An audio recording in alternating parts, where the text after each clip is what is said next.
Two locks can be opened on one screen, and the lock and doorbell should be supplied with a 15V power supply separately. The power supply of the screen is 12V.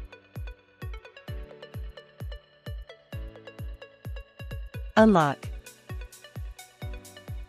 Need a 15V power supply. This is also a 15V power supply.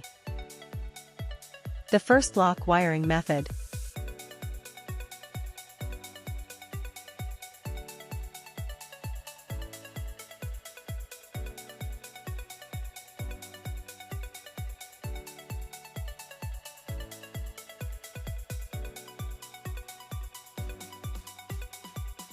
The second lock wiring method.